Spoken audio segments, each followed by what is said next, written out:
exactly what you were talking about. And look, I was personally thinking on the Akali. We'll see how he's going to go. Of course, we know Khan as, okay, here's the flash. Klid's going to turn up mid lane, and this is not what we're expecting, but it's certainly a welcome one for SKT.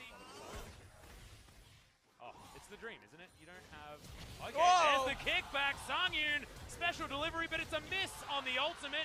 Doesn't even matter. Mata just died. Well, that's the Fate's call. We've decided to go for it. Key's going to flash forward. Mata gets delivered back, but Bono takes the wrong direction. Thankfully keeps himself alive, but Hero's entrance comes down. Gets a nice knock-up. Bono, you ain't going anywhere, buddy. That is a one-for-one trade. And now the kickback. Lava's going to get followed. Klid going to solo out the mid laner while the rest of his team deals with the support. I'm not sure that Q had landed. That was a dead LeBlanc, but still having to run away from the jungler right here.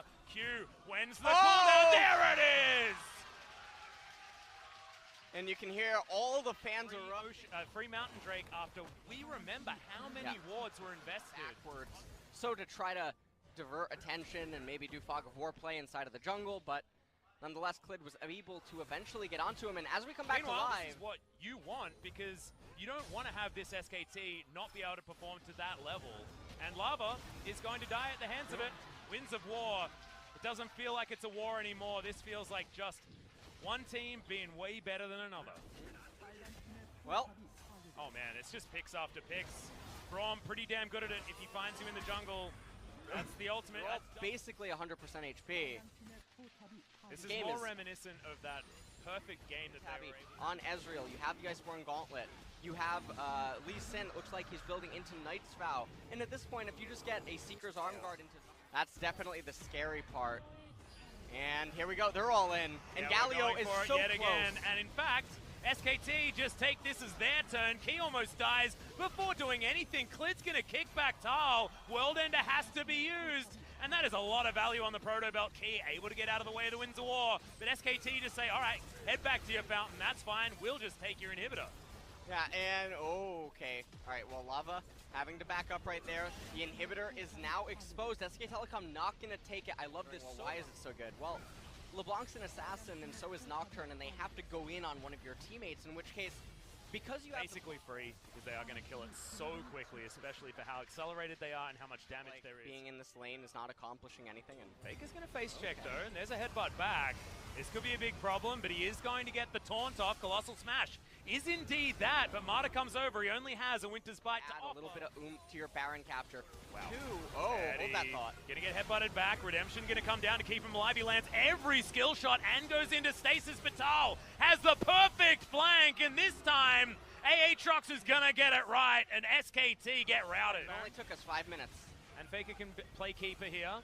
All right. Not sure whether the vision is going to be available. Teleport from Akali very early as they dive into the pit, trying to make it a 50-50, but that ain't one of them. As the Guardian Angel gets popped instantly. They had to go for it, but it didn't work. Still down for another 30 seconds. They're Fnatic brushing without sweeping. That's the flash forward.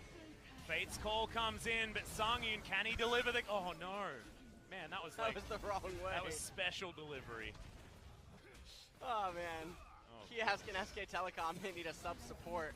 Yeah, I was going to start, you know, making a reference to how good delivery food is here in Korea, but I thought maybe that was too much. As Lava going to dart on forward. Faker does have the flash available, but can't quite find the taunt. And they're looking just to brute force this game. They're not really caring too much as Klid just goes in and one cycles the Aatrox. Hero's entrance there just to make sure Khan is not going to die, and that's a bare Nexus, and that's a beautiful game from SKT. They're going to take the kills, they're going to do what they can. Khan dies, but it doesn't matter. Teddy gets the double. They take down the Nexus, and SKT feels like... Talk about how they need a heavy-hitting AP champion. There's very few options that are actually available in the jungle. Sejuani's there, but the enemy team already has a Braum. And up to us. Whoa, that's a Flash Cocoon. Lehen style on the top side. They may still just get this kill as a repel. He's going to stay in the sky for a very long time and decides to go back. As Khan does have the World Ender and picks up the first blood. In order to get her experience from the camps. She's not a jungler that wants to constantly be farming Oh, camps. that's the Cocoon. Lands it this time. And yep, Umbral Dash gets Khan in range. That's a free one. Teleporting back to lane feels real bad as Mata times. And works pretty well. But we're going to have a look at this highlight once again. As I'm actually a little bit upset about it because it's just so frustrating. He's... Oh. Almost. And and then we make sure we get the missed flash cocoon. Yep, the missed flash cocoon. In fact, like both of these flashes are almost unnecessary. Well, Tal dies. Khan decides he'll come back. Yep. And I guess you could understand, maybe there wasn't vision of where Urgot was at that particular point in time, so he felt like he couldn't actually go through the enemy jungle. Might be a way of thinking about it. Yep, for sure. And then right here, he Big guys beating the heck out of each other, and here's a teleport. Mata gonna get the Devour and the Flash. Good slowdown here from the Iceborne Gauntlet. The teleport back as Tal gonna get the ultimate. That's a lot of ticks, and Teddy instantly dies. Khan wondering what the heck he's doing down here because there's a double kill going on around him. Yeah, and still able to get a kill there. That's the ultimate actually coming down from Key, and cleared! Secures the kill in the end, but Teddy, that was all about you, my friend. Beautiful play. Right now, they're going to get that mid-tier 1 and then maybe try to use the Mountain Drake as the next main focal point fight. Yeah, and they are going to get themselves a lot more lane priority, I guess, or at least map priority. That's a good knock up there from Faker. They just get a free Braum, take down the turret. Bono's one hit away from dead as the flash forward. Decimating smash from Faker. That looked too good as Sungyun's going to die as well. Tempt looking on as horror as everyone. We're about to have a 7K gold lead potentially and a Mountain Drake on the side of SK Telecom. Yeah, this once game again. is looking very similar to game number 1 in the sense that it's looking quite over. Mountain Drake to boot. We'll see what the second spawn is. Obviously, SK Telecom probably praying for another mountain. Get on an Infernal. Can't complain about Faker that. protecting his top laner. Oh, okay. Oh, he got it canceled. I'm like, wait a minute. That's an interesting one, but Tal's just going to go down. Cancel does come in, I believe, from Tempt on turret. Surely going to fall here. All right, there's the train. Unbreakable. Not going to be enough to get rid of that damage as Sungyun has to get the hell out of there with his ultimate true shot barrage. The Kaiser. They're in a choke point. Teddy having a field day on the Ezreal. Really nice aim, and they'll take 2 inner turrets. It looks like SKT has Baron right now without even having the Baron. Yeah, this game is completely turning on its head. And this is what you would like to see with these kinds of gold leads and what you would expect out of a team of this caliber. Yeah. And, you know, coming into the series tonight, we were talking about, well, who's the 3rd best team in Korea? Don't let the standings deceive you. Like it was in a weird direction, but nothing's going to come of it. As there's the flash in. Tal wants to find it, but Teddy in the right position. True shot barrage means that Tal just does absolutely no damage and dies basically instantly. That was what Hasnwha wanted, and now they're going to find everything. The knockups, the decimating smash, the Q coming in from the Aatrox.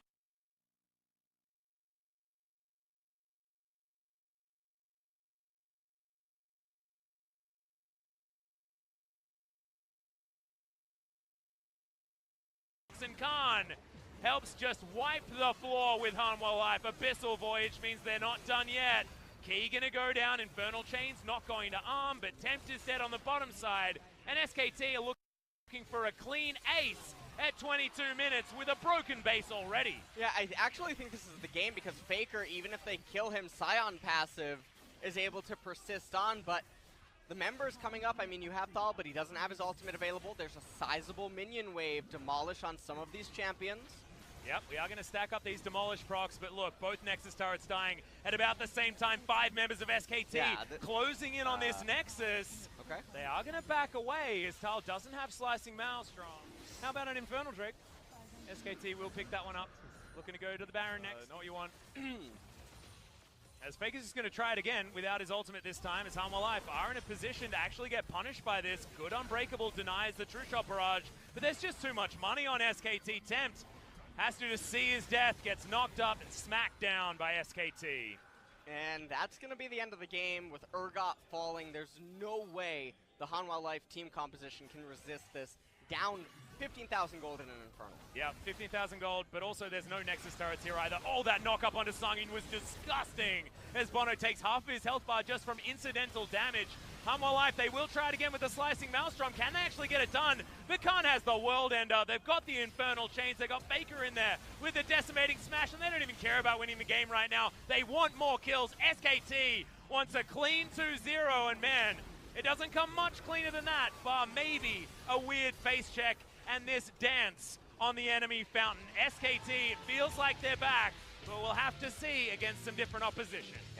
And tonight's series, very, very decisive in one-sided. Yeah. Whereas the SK Telecom versus Hasnwha Life games tonight, and Faker on the Scion, actually did quite a considerable amount of work, and it's such an interesting dynamic. He's playing these tanks and these engagey champions because he actually has teammates this year. So he does. And also, we saw like those plays with like the Faker of old, that flash decimating smash right on the edge, getting the knock up that allowed them to snowball through the mid lane so much more effectively. This felt like a Faker on, you know, years gone past for over to G-Sun for the interview translation. Thank you very much, guys. This is Jason with today's last interview translation, and we're going to be joined by Clint, his solo interview here at the interview stage.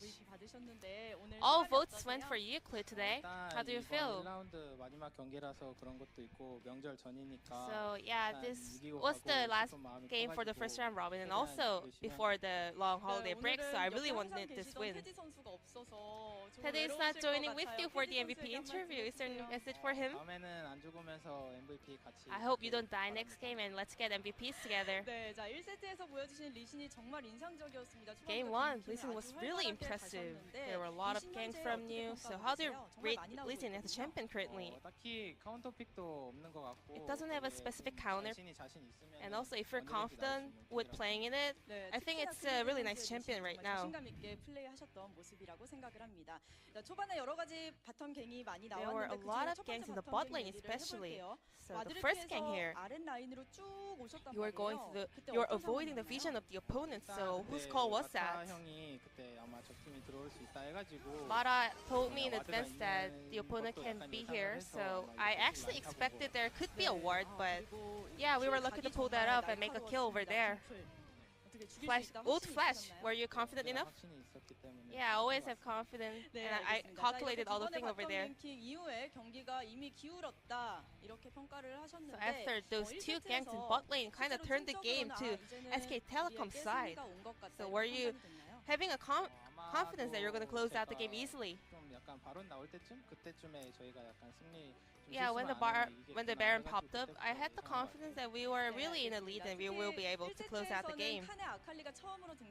And Khan played Akali for the first time. What kind of strategy was going on over there? All the players in our team can play all of the different champions currently, and especially Akali is a really good champion in the current meta, so that's why we went with top Akali today.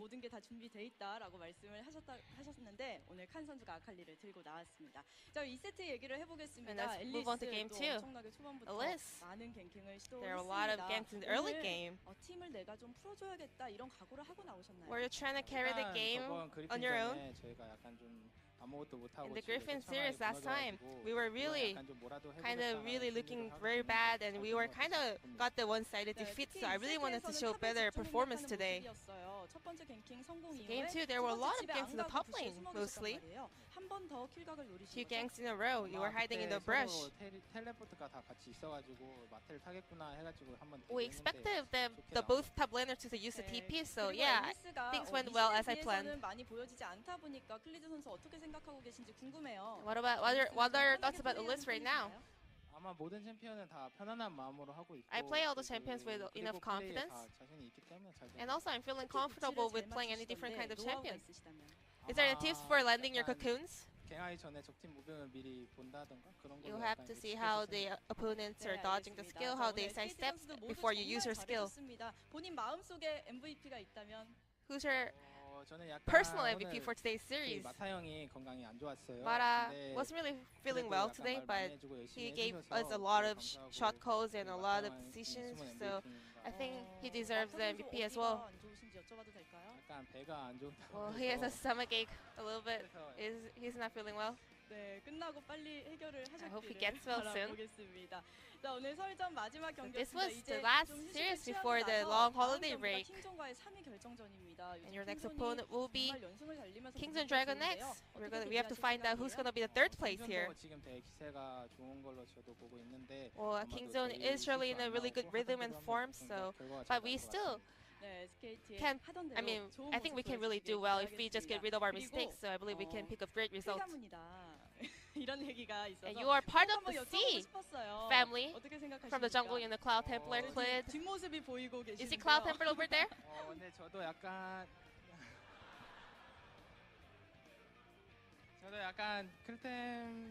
Well, I really like Cloud Templar. I feel really honored to be called as a C family. I'm really thankful for the comments.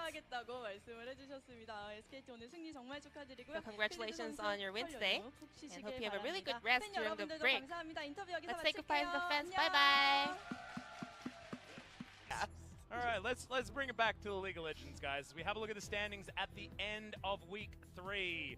SKT do manage to solidify their spot in 3rd place with that 2-0 victory, but only 4-2 means that Griffin and Sandbox well and truly out in front. If teams have lost, it is generally against both of these teams, and Griffin getting the better of Sandbox in the last matchup 2-1. So the western side, Hasnwha Life are still there. Kingzone still there after their 2-1 victory that they shakily got today, but we'll be back on the 13th of February. Hasnwha Life versus Gen G, and then SKT versus Kingzone, which is all of a sudden very, very interesting. And after a long break like this, let's hope that Kingzone can get their mental back into gear so that we don't see what we saw from them against Gen G. Yep, and I mean, SK Telecom, they are looking like the 3rd best team in Korea right now. Sandbox, still 2nd. Griffin, I mean, they did drop 1 game, but they are still looking like a machine. They are. And they've still got to go up against KT and Afrika Freaks, 2 teams that most of our, Western side, as the Koreans would say, have had pretty comfortable victories against. But there's a chance that these teams can offer some, I guess, upsets. But we'll have to see what happens, guys. Happy Lunar New Year to everyone. Thank you so much for watching for the first 3 weeks. And we're going to go put our heels up, and we will be back for more sweet LCK action on the 13th of February when Silas